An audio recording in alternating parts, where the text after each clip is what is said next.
This is most important video in BA first year students, जिनका paper होने वाला है कल, पर्यावरण अध्ययन यानी इन्वायरमेंट स्टडीज। 70 नंबर का आपका पेपर होगा। किस प्रकार सोल्व करना है, कैसे क्वेश्चन आएंगे, मोस्ट इंपोर्टेंट वीडियो है। इस एक वीडियो को देखने के बाद आपको किसी और वीडियो को देखने की आवश्यकता नहीं पड़ेगी, न यूट्यूब पे भटकने की आवश्यकता पड़ेगी। सबसे पहले यहाँ पे आपको स्कॉलर नंबर लिखना है, जो भी आपका डिजिट हो। उसके बाद नीचे कैसे लिखना है स्कॉलर नंबर, ऐसे लिखना है जैसे यहाँ पे 2 है तो आपको 2,00,000 ऐसे नहीं लिखना, जैसे 2 लिख दिया, फिर 2 लिख दिया, 4 लिख दिया, इस प्रकार आपको लिखना है शब्दांक के अंदर। फिर आपको परीक्षा कोड लिखना है एंड आपको एग्जाम है जो शुरू करना है। टोटल 70 नंबर का आपको होने वाला है, ठीक है। पहला क्वेश्चन आएगा कल के एग्जाम के अंदर आपका कुछ इस प्रकार, जैसे कि सबसे पहले एक आपसे क्वेश्चन पूछा जाएगा, उस पर 4 आंसर दिए होंगे, उसमें से एक क्लिक करना है। जैसे आपके पास आएगी OMR शीट, उस पर गोला करना है, ठीक है। वो आपको कल एग्जाम के अंदर समझा दिया जाएगा। पहला प्रश्न आएगा, जीवित जीवों के साथ पर्यावरण के अध्ययन को जाना जाता है। मतलब जो जीवित जीव होते हैं, जो पर्यावरण के अध्ययन को क्या जाना जाता है? पहला है पारिस्थितिक तंत्र, दूसरा है पर्यावरण अध्ययन, तीसरा सामुदायिक होता है पारिस्थितिकी विज्ञान। तो सही आपका आंसर होगा डी, पारिस्थितिकी विज्ञान। तो आपका जो OMR शीट दी होगी पहला क्वेश्चन की, तो सिंपल डी पे आपको यहाँ पे पूरा ब्लैंक करना है। कैसे करना है वो निर्देश में मैं आपको इस लास्ट वीडियो के अंदर बता दूंगा, लास्ट में, ठीक है। इस वीडियो को बड़े ध्यान से सुनना, और जो नए हैं वो चैनल को सब्सक्राइब कर देना, जो पुराने हैं वो अपने दोस्तों के साथ शेयर कर देना, ठीक है। दूसरा, निम्नलिखित में से कौन सा एशिया में सबसे खारे पानी का लेगून है? हमारे एशिया महाद्वीप के अंदर कौन सा लेगून है जो सबसे खारा है? वो है साथियों चिल्का झील, ठीक है। तीसरा क्वेश्चन है आपका, साइबेरियन क्रैन एक लुप्तप्राय प्रवासी पक्षी निम्न में से किस राष्ट्रीय उद्यान पक्षी अभ्यारण्य का नियमित आगंतुक है? ठीक है साथियों, पहला है केवलादेव राष्ट्रीय उद्यान का, दूसरा है नंदा देवी राष्ट्रीय उद्यान का, तीसरा है काजीरंगा राष्ट्रीय उद्यान का, चौथा है रणथंभौर राष्ट्रीय उद्यान का। तो साथियों इसका सही आंसर है केवला देवी राष्ट्रीय उद्यान का। चौथा क्वेश्चन है आपका, निम्न में से गैर हरित क्रांति गैस, जिसे हम GHG कहते हैं, इनमें से कौन सी है? ठीक है, निम्न में से गैर हरित क्रांति कौन सी गैस है? मतलब एक होती है हरित क्रांति गैस, हरित गृह गैस, और एक होती है गैर हरित गृह गैस। इनमें से गैर हरित गृह कौन सी है? वो है कार्बन मोनोऑक्साइड, मीथेन हरित गृह गैस, नाइट्रस ऑक्साइड हरित गृह गैस है, सल्फर डाइऑक्साइड हरित गृह गैस है, लेकिन कार्बन मोनोऑक्साइड गैर हरित गृह गैस है, ठीक है। 5वां क्वेश्चन है आपका, पर्यावरण विज्ञान के पिता के रूप में कौन है या किसे जाना जाता है? तो वो है साथियों MS स्वामीनाथन, ठीक है। किसे जाना जाते हैं? पर्यावरण विज्ञान के पिता MS स्वामीनाथन। 6वां क्वेश्चन है, शांत घाटी राष्ट्रीय उद्यान कहाँ स्थित है? साथियों मोस्ट इंपोर्टेंट क्वेश्चन है, शांत घाटी राष्ट्रीय उद्यान उड़ीसा में, केरल में, तमिलनाडु में या पश्चिमी बंगाल में? तो साथियों इसका सही उत्तर है केरल, सेक्शन बी। 7वां क्वेश्चन है, मथान्या सौर ऊर्जा संयंत्र राजस्थान के किस जिले में है? आपको पता हो तो तिवरी के पास मथान्या पड़ता है, उसके अंदर ऊर्जा का सबसे बड़ा संयंत्र जो राजस्थान के अंदर है वो शामिल है। कौन से जिले के अंदर है? जोधपुर के अंदर है, ठीक है। 7वां क्वेश्चन कंप्लीट। अब 8वां क्वेश्चन है आपके, भारतीय हरित क्रांति। पहले हमने क्या जाना था? भारत की हरित क्रांति, और पहले हमने क्या जाना? विज्ञान के क्षेत्र में डॉक्टर MS स्वामीनाथन थे। भारतीय हरित क्रांति के पिता किसे माना जाते हैं? MS स्वामीनाथन तो विज्ञान के थे, लेकिन हरित क्रांति के किसे माना जाता है? पहला ऑप्शन है VK कुरियन, दूसरा है C सुब्रमण्यम, तीसरा MS स्वामीनाथन, चौथा है इनमें से कोई नहीं। तो साथियों MS स्वामीनाथन को हरित क्रांति का जनक माना जाता है। 9वां क्वेश्चन है, प्रख्यात पर्यायवादी सुंदरलाल बहुगुणा किस आंदोलन से संबंधित रखते थे? चिपको आंदोलन, पप्पिको आंदोलन, हरित क्रांति या नर्मदा बचाओ आंदोलन? तो चिपको आंदोलन से संबंध रखते थे। कौन? सुंदरलाल बहुगुणा। 10वां क्वेश्चन है, निम्नलिखित में से कौन सा भूवैज्ञानिक का हिस्सा नहीं है? मतलब इनमें से ज्वालामुखी, भूकंप, सुनामी और समुद्र सर्द, इन 4 में से कौन सा एक ऑप्शन है जो भू आपदा का हिस्सा नहीं है? देखो, ज्वालामुखी भूमि से फटती है, भू आपदा का हिस्सा है। दूसरा भूकंप, ये भी भू आपदा का हिस्सा है। सुनामी भी भू आपदा का हिस्सा है, लेकिन समुद्र सर्ज ये भू आपदा का हिस्सा नहीं है, बिकॉज ये मौसम के अनुसार आता है। 11वां प्रश्न है आपका, भारतीय राष्ट्रीय आपदा प्रबंधक प्राधिकरण का अध्यक्ष कौन होता है? जो भारत की आपदा प्रबंधक होता है उसका अध्यक्ष कौन होता है? प्रधानमंत्री होता है, राष्ट्रपति होता है, गृह मंत्री होता है, इनमें से कोई नहीं होता है। तो साथियों आपदा प्रबंधक का अध्यक्ष होता है प्रधानमंत्री। तो सही उत्तर है आपका A। अब जानते हैं 12वें क्वेश्चन की तरफ। टोटल आपके 70 क्वेश्चन आएंगे, प्रत्येक क्वेश्चन 1 अंक का होगा, टोटल 70 नंबर का पेपर होगा, नेगेटिव मार्किंग 0% है, ठीक है। 12वां क्वेश्चन है आपका, किस मंत्रालय के तहत राष्ट्रीय आपदा प्रबंधन प्राधिकरण आता है? भाई कौन सा मंत्रालय है जिसके द्वारा सूचना प्राप्त होती है कि इस मंत्रालय ने यहाँ पे फलाना देखना आपदा घटी है? पर्यावरण मंत्रालय, प्रदूषण मंत्रालय, विदेश मंत्रालय या गृह मंत्रालय? साथियों गृह मंत्रालय के द्वारा ये सूचना आती है या ये प्रबंधक प्राधिकरण आता है कि कहाँ पर कौन सी आपदा घटी है। 13वां क्वेश्चन है, राष्ट्रीय आपदा प्रबंधक संस्थान कहाँ है? भारत के अंदर कोई भी अगर अपने भूखंड की आपदा आ जाती है तो वहाँ का मुख्य संस्थान कहाँ है, मुख्य कहाँ है, वो अपन को जानना है। पहला ऑप्शन दे रखा है बेंगलुरु, दूसरा मुंबई, तीसरा नई दिल्ली और चौथा नागपुर। सही आंसर है नई दिल्ली के अंदर राष्ट्रीय आपदा प्रबंधन का संस्थान है। चौथा क्वेश्चन है, 14वां क्वेश्चन है, ब्लू बेबी सिंड्रोम का कारण क्या है? कौन सा ब्लू बेबी सिंड्रोम का क्या कारण है? जल प्रदूषण, वायु प्रदूषण, शोर प्रदूषण या नाभिक प्रदूषण? साथियों, इसका सही उत्तर है जल प्रदूषण। जल प्रदूषण के कारण छोटे छोटे बच्चों के अंदर ब्लू बेबी सिंड्रोम हो जाता है। ये बीमारी हो जाती है, जैसे बच्चों की शरीर सूज जाता है और उसमें तकलीफ होती है। 15वां प्रश्न है आपका, निम्नलिखित में से नवीनीकरण ऊर्जा की कमी है। उच्च प्रदूषण के कारण केवल कुछ स्थानों पर उपलब्ध है, उच्छलत लागू या अविश्वसनीय आपूर्ति। साथियों, 15वें क्वेश्चन के अंदर क्या पूछा गया है कि नवीनीकरण ऊर्जा की कमी कहाँ आ रही है? प्रदूषण के कारण आ रही है, ये तो गलत ऑप्शन है। दूसरा, केवल कुछ स्थानों पर उपलब्ध है, ये भी गलत है। तीसरा, उच्च चल लागत, उससे भी नहीं है। चौथा सही आंसर है आपका अविश्वसनीय आपूर्ति। ठीक है साथियों, इसके साथ हमने आपके 15 लेसन को पढ़ा है। 16वां क्वेश्चन है, सोलर सेल एक विद्युत उपकरण है जो प्रकाश की ऊर्जा को सीधे बिजली में परिवर्तित करता है। इस प्रक्रिया को क्या कहते हैं वो आपको बताना है। ऑप्शन दे रखे हैं, फोटोवोल्टिक प्रभाव से, रासायनिक प्रभाव से, वायुमंडलीय प्रभाव से या भौतिक प्रभाव से। साथियों, सही आंसर है इसका ए, फोटोवोल्टिक प्रभाव से। 17वां क्वेश्चन है, बायोगैस का मुख्य घटक कौन सा है? ठीक है साथियों, पहला ऑप्शन मिथेन गैस, दूसरा है कार्बन डाइऑक्साइड, तीसरा है नाइट्रोजन, चौथा है हाइड्रोजन। तो इसका सही आंसर है ए, मिथेन गैस है जो बायोगैस का मुख्य घटक है। 18वां क्वेश्चन है आपका, खेजरली ग्राम किस राज्य में स्थित है? राजस्थान, गुजरात, उत्तराखंड या मध्य प्रदेश? सही आंसर है ए, राजस्थान के जोधपुर जिले के खेजरली ग्राम है, जहाँ पे अमृता देवी ने पेड़ों को बचाने के लिए 363 लोगों ने बलिदान दे दिया था। ठीक है, आपके बुक्स का नाम पर्यावरण है तो सारा का सारा पूरा का पूरा सिलेबस पर्यावरण से रिलेटेड ही है। 19वां क्वेश्चन है, नवीनीकरणीय ऊर्जा संसाधन में निम्न में से कौन सा या कौन सी चीज शामिल नहीं है? नवीनीकरण ऊर्जा में कौन सा साधन कौन से मतलब नवीनीकरण ऊर्जा के अंदर नवीनीकरण संसाधन में निम्न में से कौन से है? नवीनीकरण ऊर्जा में कौन कौन से जो चीज़ है वो शामिल है? सौर ऊर्जा, पवन ऊर्जा, तीसरा पेट्रोलियम और चौथा है एवा दोनों। तो सौर ऊर्जा शामिल है, पवन ऊर्जा शामिल है, इसलिए डी राइट है और पेट्रोलियम शामिल नहीं है। 20वां क्वेश्चन है आपका, अम्ल वर्षा किसे कहते हैं? सल्फर डाइऑक्साइड को या कार्बन डाइऑक्साइड को, ओजोन या नाइट्रोजन? टोटल आपके पास 4 ऑप्शन है, सही आंसर इसे होगा सल्फर डाइऑक्साइड को अम्ल वर्षा कहते हैं।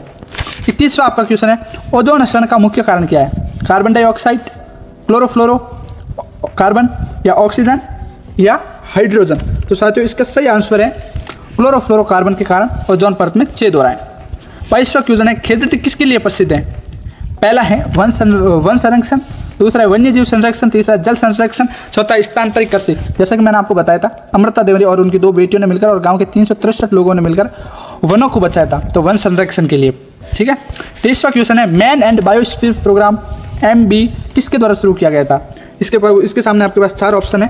पहला यूनेस्को, दूसरा यूनिसेफ के द्वारा, तीसरा विश्व व्यापार संगठन के द्वारा, 5वां विश्व बैंक के द्वारा। सही आंसर है आपका मैन एंड बायोस्फीयर प्रोग्राम यानी MB यूनेस्को द्वारा शुरू किया गया था।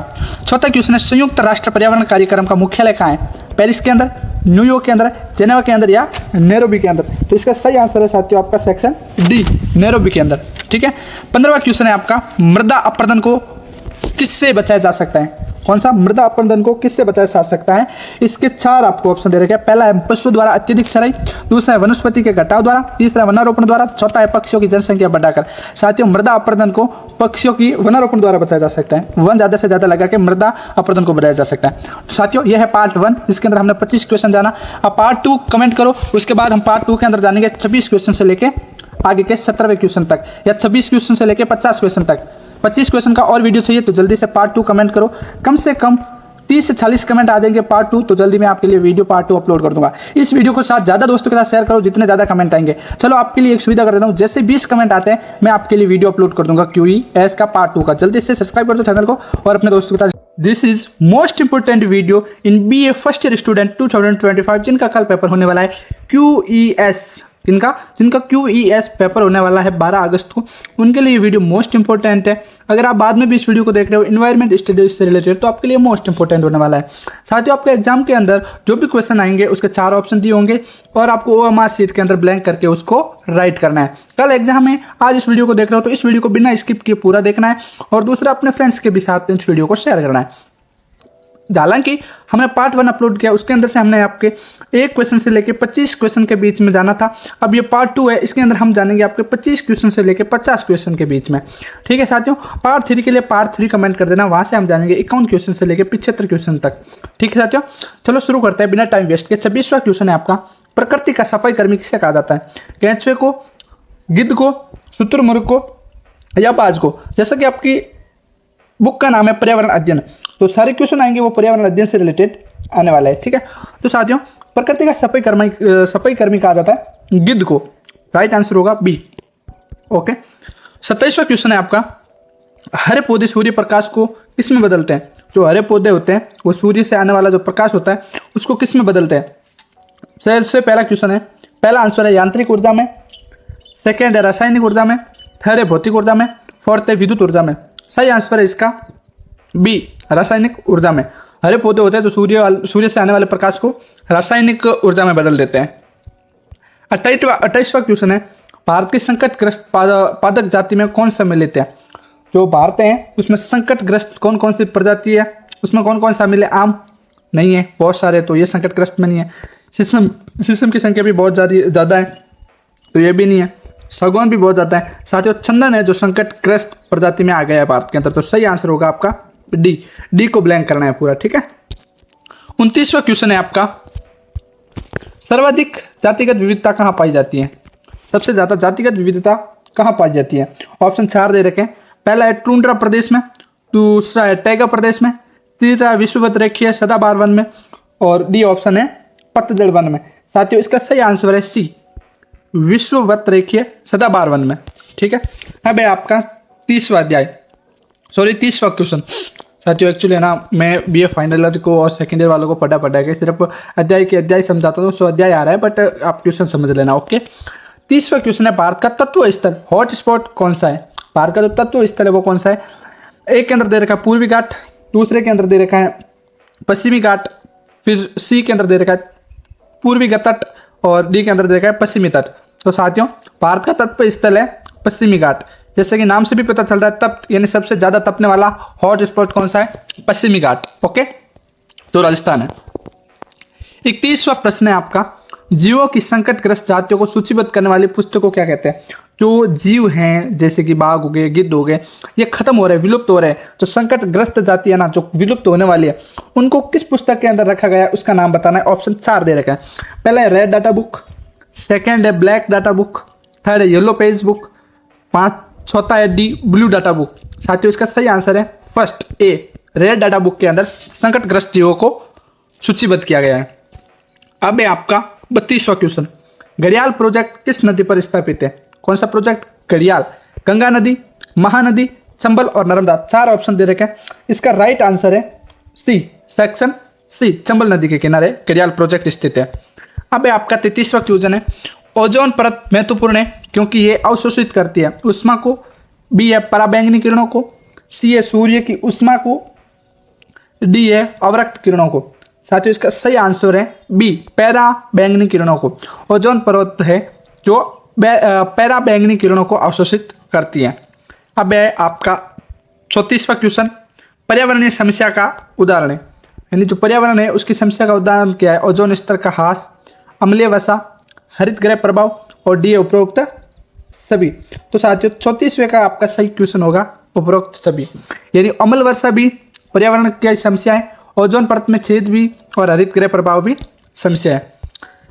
35वां क्वेश्चन है, ग्रीन हाउस प्रभाव से क्या तात्पर्य है? पृथ्वी का ठंडा हो जाना, पूर्वी किरणों का फंसना, सी है पृथ्वी का गर्म होना, डी ऑप्शन के अंदर पौधों की खेती है।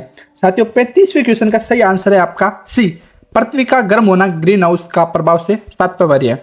ठीक है, अब जानते हैं आपका 36वां क्वेश्चन। 36वां क्वेश्चन है, ग्लोबल वार्मिंग निम्नलिखित समस्या का कारण बनेगी?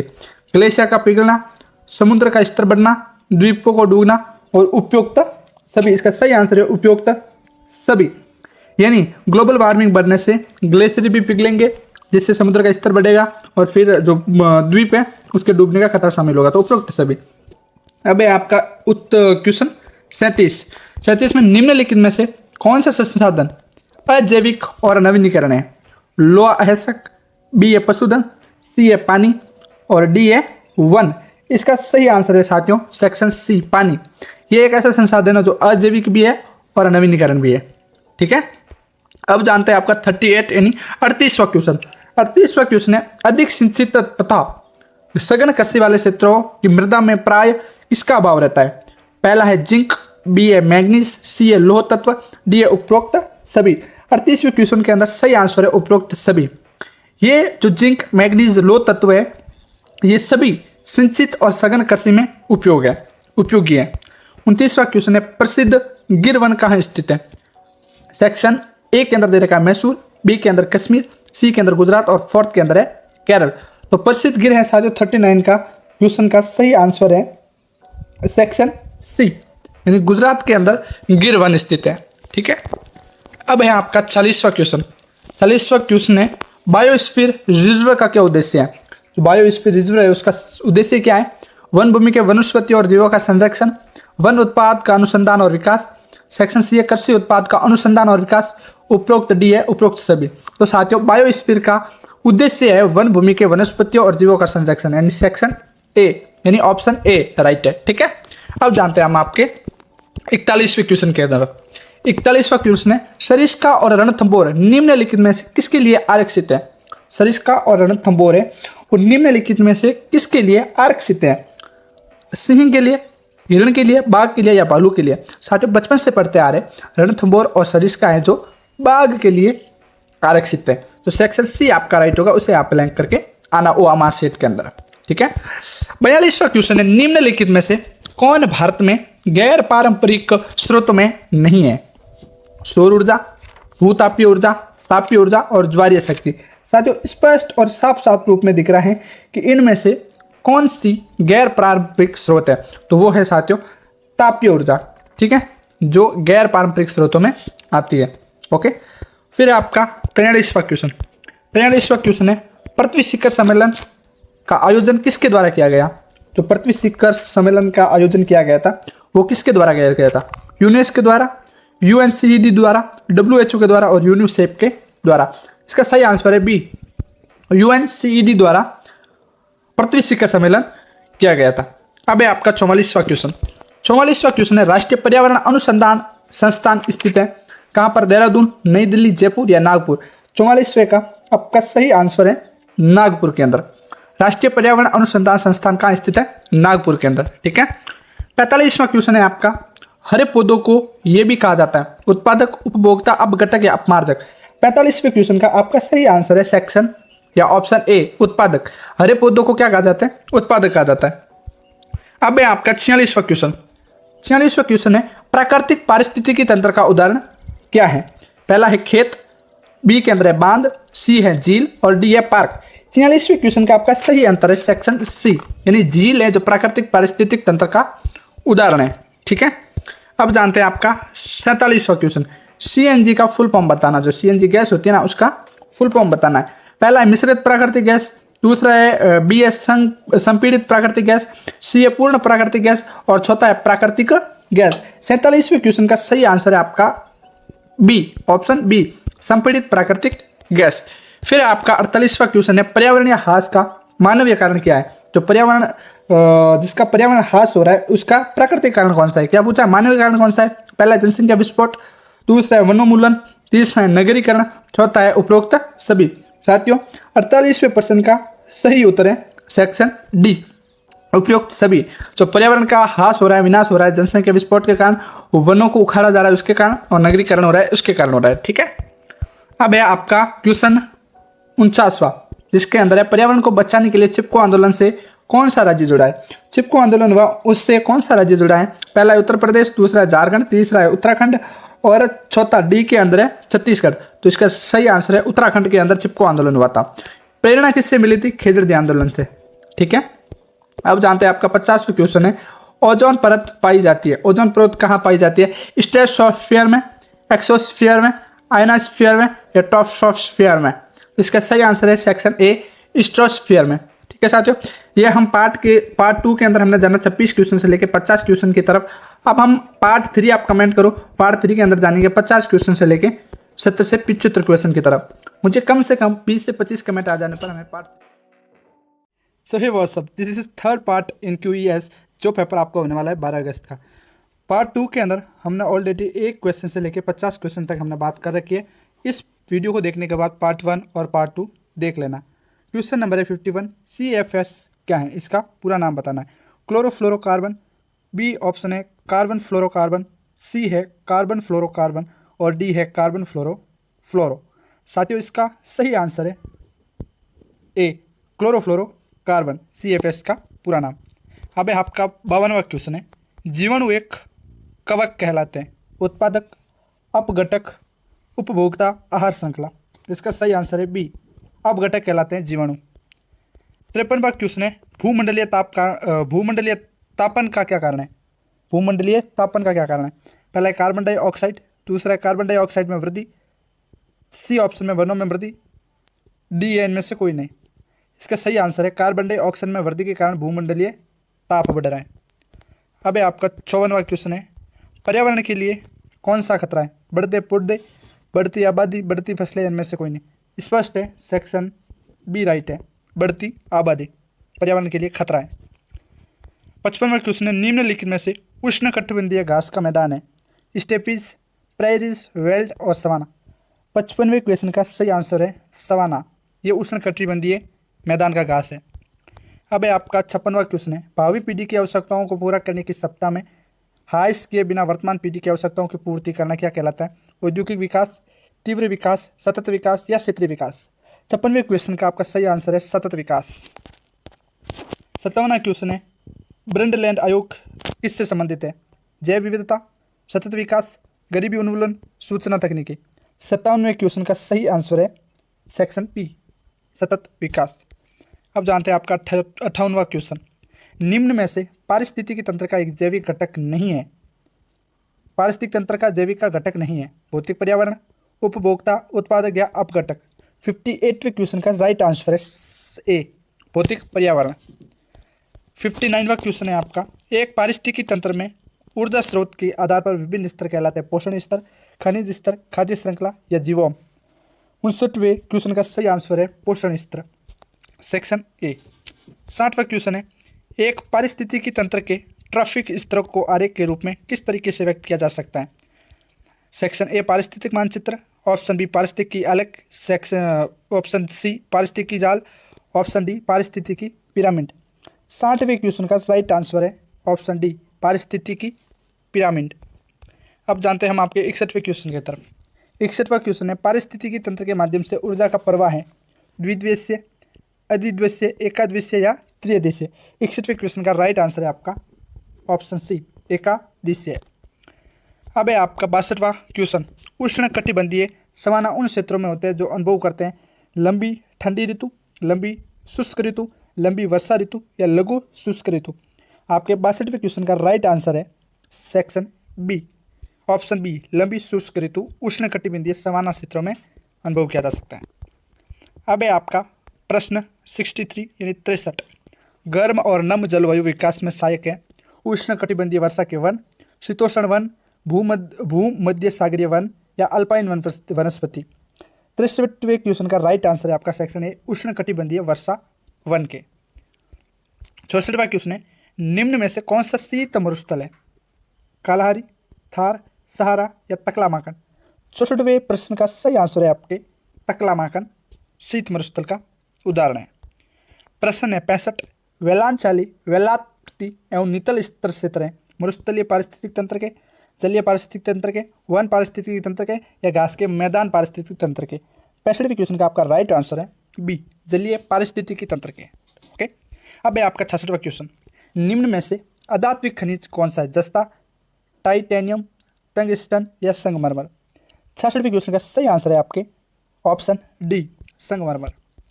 अब जानते हैं आपके 67वें क्वेश्चन की तरफ। 67वां क्वेश्चन है, रणथंभौर राष्ट्रीय उद्यान किस जिले में स्थित है? भरतपुर, सवाई माधोपुर, अलवर या कोटा। 67वें क्वेश्चन का आपका राइट आंसर है सेक्शन बी सवाई माधोपुर के अंदर। 68वां क्वेश्चन है, निम्न में से वायुमंडलीय आपदा नहीं है? भूस्खलन, दूसरा टाइफून, तीसरा हरिकेन और चौथा है टोर्नेडो।